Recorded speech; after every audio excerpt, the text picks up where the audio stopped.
every person in the organization, from your executive level to your top C-suite people, everyone would be so much empowered around the data that they can find out insights at their own. This single insight is so much helpful for any person who is sitting at the C-suite that he can take decisions.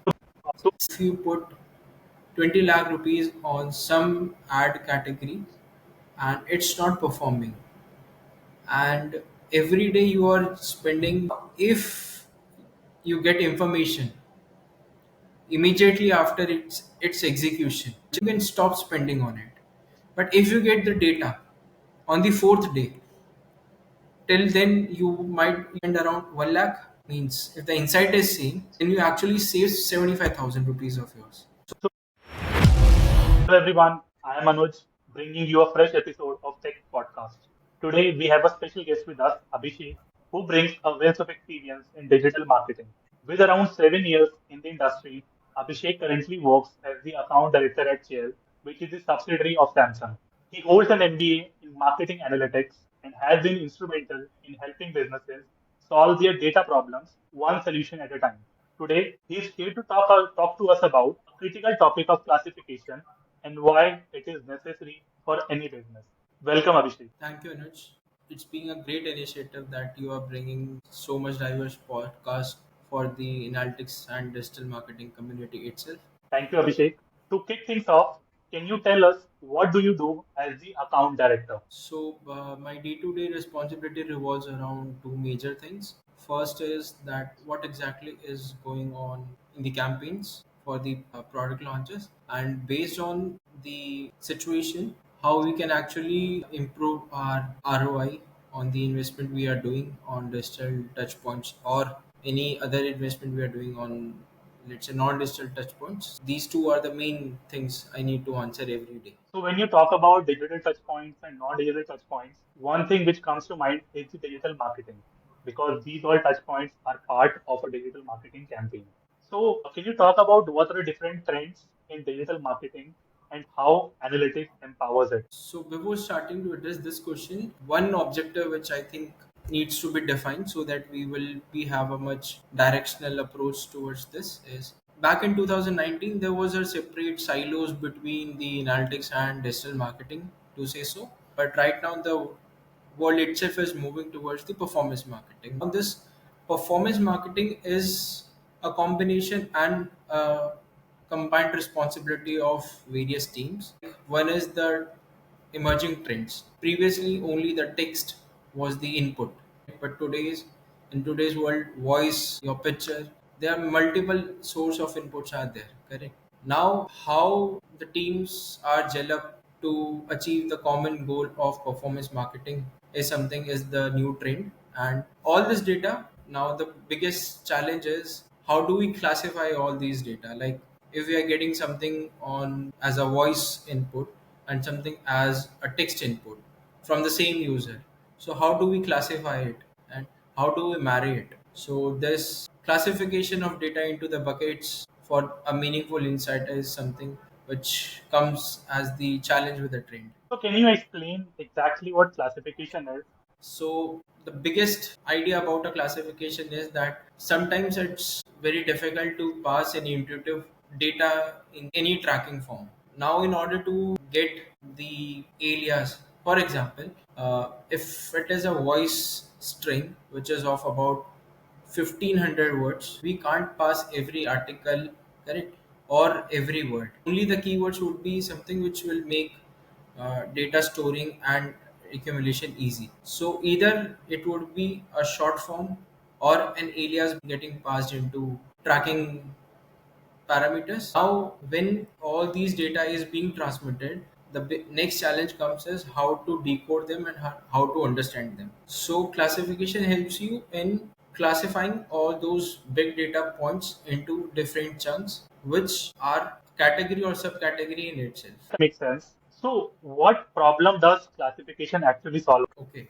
so so before we start the problem, can I just quote an example so that it would be much easier to connect that what exactly is the problem? Please do. Yeah. So let's take a very simple example that there is a digital marketing company which tracks the different categories of channel, different modes of input, and the platforms itself. So now, in order to understand the efficacy of the marketing channels or efforts, there are around, consider it to be, let's say, five parameter string. Now we can't pass that, okay, on Google this was the ABC and for most thing was there. So we do pass like GOO something something as an alias to it. So now classification help you to understand that whatever the alias, which is sometimes very non-intuitive, how we can understand them. And once we understand them, it's very easy for us to to optimize our efforts. Like if one channel A is working, channel B is not working, but there is a code for channel. So code is code until unless we have a name to it, correct? So it's more of a extraction of a more personalized content out of those aliases, which classification helps, and it definitely speed ups your ability to make decisions on the reports and the reporting part. So, how significant is this problem of non-classified data? So let's take an example that everyone know that there are two, three main categories of the channels which every brand in digital marketing space explores, which is social, Google, and your paid searches, which is again the part of Google. Now, sometimes in your tracking code, the information lies like which all platforms you are using. For example, if it is DB360 or any other specific inventory. Now, if you want to hide those inventories from your competition, since it's a very public information, so what you will do, you will pass an alias to it, which could be an ID, any identifier, which you or people in your team are able to decode. Now, if any such information is present, and if you are not able to decode it within the time itself, without in the absence of classification, it will take you around 24 to 48 hours based on the bandwidth of team. Now, your data will always sit idle for 48 hours if you don't have those classifications with you to get converted into an actionable insight. So, this is the important significance on the data itself. So it delays your ability to make decisions quick, which is the main USP of All right. the tools which you are using in the market. And in addition to delays, I think you also miss opportunities, like you're not able to uncover the required insights, which can lead to potential loss in the revenue for a business. Can you tell us the different types of classifications? So there are mainly two types of classification, and the classification which I'm addressing right now, it's currently more inclined towards Adobe Analytics. In Adobe Analytics, we have two. One is Saint, second is the Vista. All right. And how does same classification differ from Vista classification? So interesting. So what happens is whenever you collect your pixel data through either server to server or through normal pixel calls, so during the accumulation of that data, if you're processing or classifying any data point, it's Vista classification. But if you make a classification at your own without the intervention of technical people from Adobe, then it's a Saint classification. So while collection, if your data is getting processed, it's Vista. If classification is after the data being collected, then it would be Saint classification. Okay. So sounds like same classification is quite more important when we are implementing something. So Yeah. one more point to add on between the difference. So let's say if you put a Vista rule, then whatever you classify Mhm. would be hard coded. Like you can't change. Like the original string itself will be a modified string.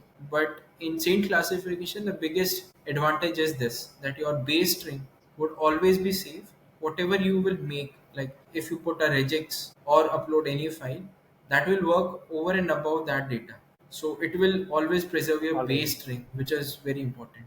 So seems like Saint allows room for errors, and even if you make an error, you can always revert and go back to the original string. So now, if a business wants to implement Saint's classification, what are the prerequisites for it? So to implement Saint classification, first is you need to understand that how much data you want to classify.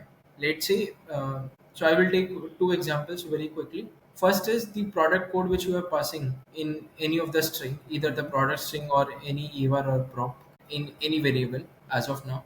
Now, if passing those IDs would solve your purpose, it's good. If not, then you have to make an alias table for it. So here the efforts would be minimal.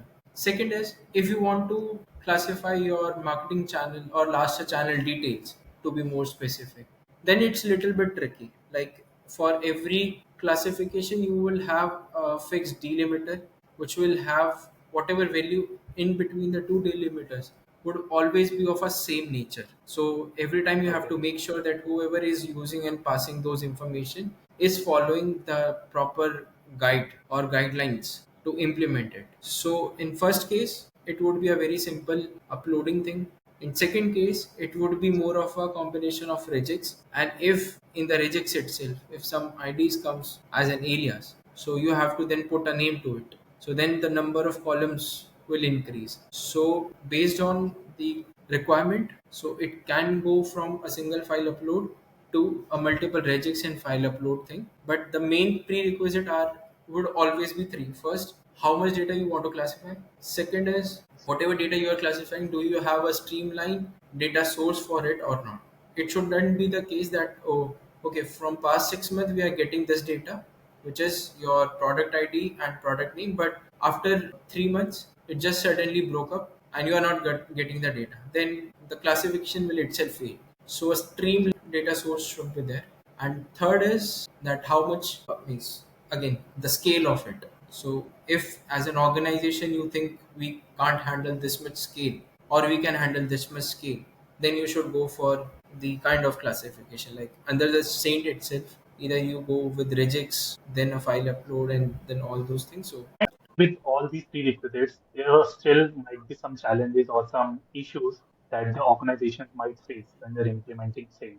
So, can you talk about what challenges the business face or the business might face when they are implementing sales classification? So one and foremost challenge, which I will, so one reference I will take from my last answer.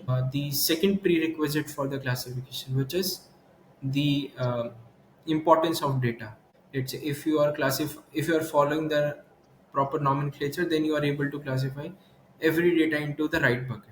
But if it is not there, correct, then every time it will be a case that okay, out of 10 parameters we are only able to understand 3, but rest of the 7 parameters are of no use for us. So either the business will say that okay, then don't use it, and if you are using it also, then you are not getting anything out of it. So all the efforts, correct, will waste, and those wasted effort will pile up into a low actionable insight. Means it would be more of a that okay, Delhi is capital of India, okay, we know it, but there are different sections or clusters to Delhi itself. Now if you have to understand Delhi more, so it would be South Delhi, North Delhi, West Delhi, correct. It would be a combination of Right. South and West Delhi, correct. So if this much detailed information is not there, your performance marketing is ultimately going to get shredded, not immediately but after some time. So this is one of the most look after thing. All right. And I guess it's important that the organizations need understand that their limitations and uh, then they go around these challenges. They do not make these mistakes. But once the organization has successfully implemented sales classification, what are the business outcomes? So the foremost outcome is your dependent means no one will be dependent on no one. Like it's a end-to-end mapping. So every person in the organization, from your executive level to your top C-suite people, everyone would be so much empowered around the data that they can find out insights at their own. Now what it will do, it will actually increase your viewpoints on a single data point. Let's say a C-suite person is only interested in checking the category 4 of your data point, but rest of the category, because he don't have time, so the people in his team or her team are able to analyze them and they find a pattern to it, correct. So they can easily come to them using those classified data. We are able to identify that, for example, some specific inventory having a very high bounce rate, but the cost of running ads there is very low. Now, this single insight is so much helpful for any person who is sitting at the C-suite that he can take decisions. So it would be empowering every people, and the team of let's say 5 people will empower the person above them with more refined data and confident data. So basically, what we are saying is that the CEO is not dependent on the analytics team anymore to get the data. They can themselves look at the report and see what they need to understand. And that takes the pressure off from the team. Yeah, it would empower people, so that's more important. And empowered people, that they do a lot more better than anyone else. So, Abhishek, can you tell us how to implement same classification using an example? Okay, sure. So before implementing the example, let's understand the context on the information itself. So currently, I'm taking the query string, addressing it as last channel detail for this question itself. So in our last channel detail, apart from channels, for example, we are passing some placement names, which if visible to the competition itself, they can also bid on the same.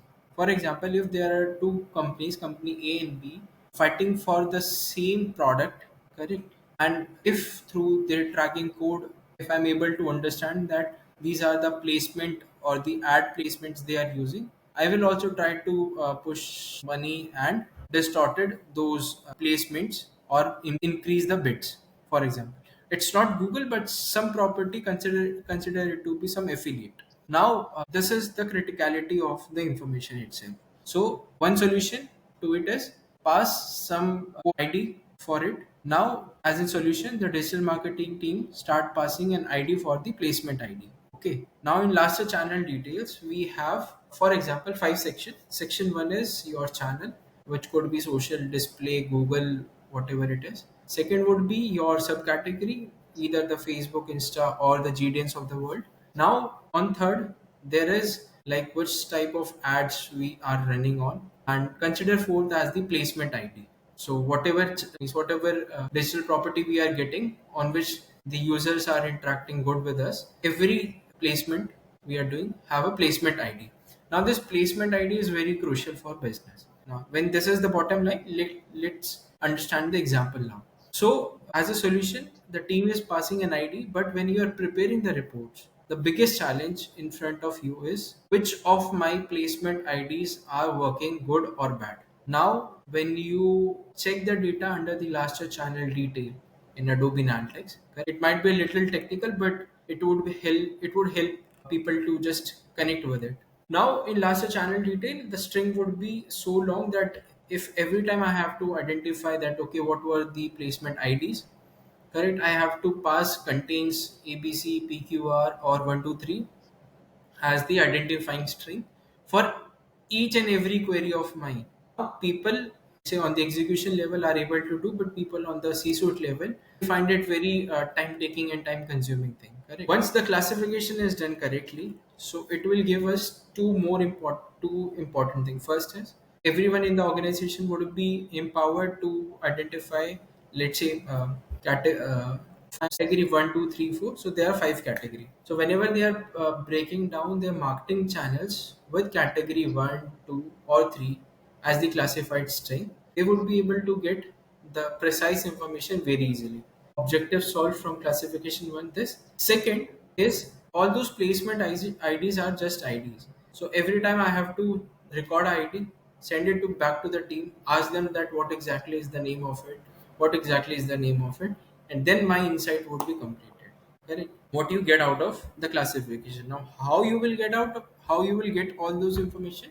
So first we will put a regex. So regex will help us in classifying the five category string into five different categories. So under last channel details, CAT1 245 would be five variables. Now what I did is I delimit everything using a delimiter, either pipe or semicolon, or you can consider any of the delimiter. Currently I am using pipe. So I will write a regex that the moment the script reads the first pipe as the delimiter, put everything before it into category 1 as the string 1. Okay. Anything between second and third pipe would be category 2, category 3, and 4. So now using this regex, we are able to classify the five category long string into five strings of like category 1, 2, 3, 4, 5. So every time I will go to channel, put my category 4, I will get the information. I have to don't write SQL queries or anything. So this is how you classify the data at first go. Now under category 4, we again have a challenge, and the challenge was for the ID itself, that what exactly is the placement ID. Now in order to understand this placement ID, what we will do, the previously classified data which is there in as the name of category 4 will upload a file, Excel file, the template specifically in Adobe. It's a given template that you have to first and tell that this is the string I'm classifying to, and this is the value I'm putting it as an alias. So the first column would be category 5, all the values of category 4, which is the placement IDs. Now correspond to those IDs, I put a name. Now the moment I upload this file into the tool itself, it will start showing me category 4 bracket. Let's say if I put a name as the placement name, so category 4 placement name. So previously I had 5 variables, now I will have 6 variables. At the moment all this is done, fetching of reports and more of reports, fetching of incitable information is so easy that you just need to drag and drop any of those 6 variables to get the information. Like you want to, instead of putting category 4 every time and you find ID, you will put category 4 placement ID variable and break your laster channel with this. So you will have an information, okay, my ABC placement is working, PQR is not working.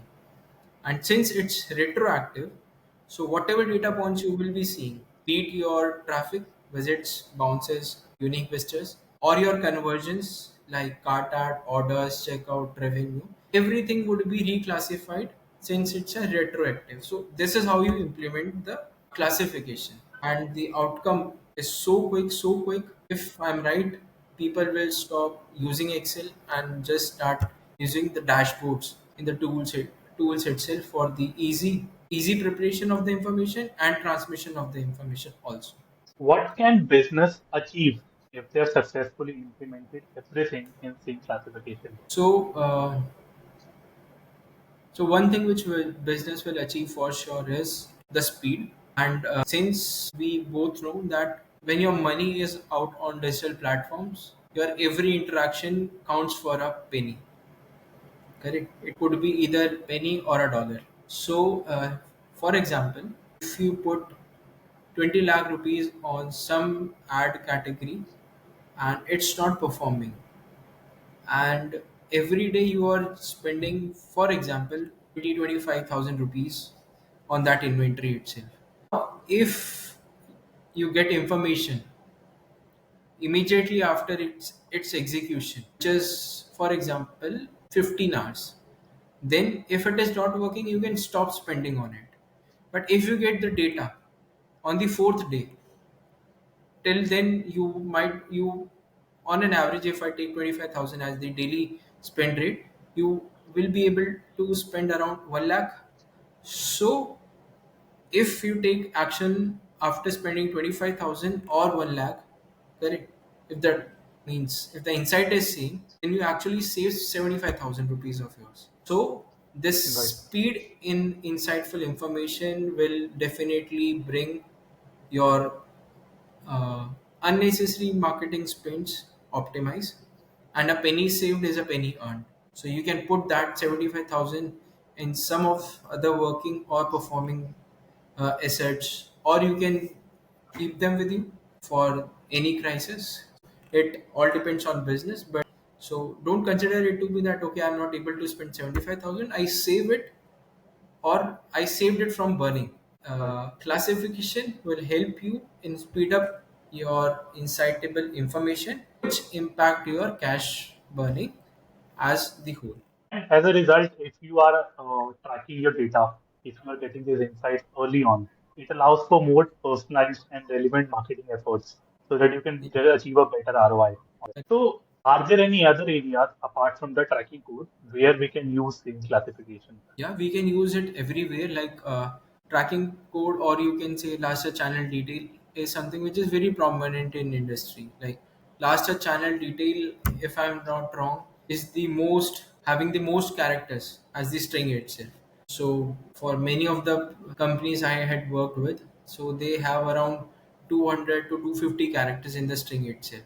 So it become very tedious every time to extract information with so much manual efforts. Some companies use specific SQL resources just to extract those information, which can be done through a very easy classification. Second area which I had already communicated in the podcast is the product classification, because many times people are not, brands are not easy with the information they pass on, so they pass product IDs. You can definitely go for a classification there. Third is, if you want to classify any of your existing variables, for example, if there is a page name and you don't want, or you are very limited on the number of props, for example, so the page name itself have four sections. Now either you can store section, subsection, subsection 1, subsection 2 in four variables, or you can Right. make one variable as page name, store all the information,